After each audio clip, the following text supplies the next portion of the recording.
Arwa Damon, welcome back to the program from Gaza. Thank you for having me on. Appreciate it. Well, last time you were here after one of your trips, you were in the studio and you said, essentially, things just get exponentially worse. I asked you last time how it was. What is it like this time compared to when you were last there? It's sorrow that is eclipsing any kind of sorrow I've seen before. It's misery beyond the scope of misery. It's less humanitarian assistance, less ability to support those who are in need, and an increasingly growing population that extends to just about every single human being in this wretched stretch of land who cannot cope with even the most basic of things.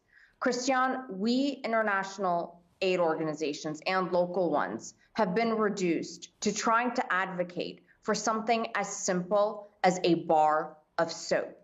Honestly, soap has become a luxury. It's terrible to hear you say that, and I know you tweeted that. Just explain what you mean by that, and what difference in life and death would soap make right now? So the bare bones of it is that access to soap and the ability to maintain a certain level of hygiene reduces the spread of disease by 40%. What we are seeing right now is a significant increase in diseases like hepatitis A. I went down to Nasser Hospital, and the head of the pediatric department there told me that 2 children a week are dying just in that hospital because of hepatitis A. It also means meningitis is spreading. It also means that this horrific skin disease called impetigo, which is especially prevalent in children and highly contagious and can potentially be lethal because if left untreated, it can lead to kidney failure, which can lead to death, is also all over the place. These are all diseases that can be controlled, which in return would empty up bed space in these hospitals to be able to deal with the catastrophic injuries that they're getting from the bomb blasts. But there's no soap.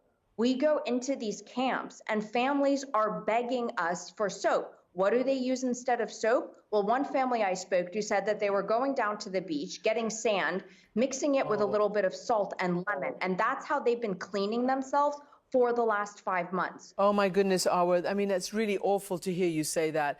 And I just need to say, because there's a report that actually where you are, I think near Deir Bala, right? There's the coast there is apparently showing up all brown and murky because of massive sewage spills. So these people are going there also to try to get clean, but there's not even clean seawater.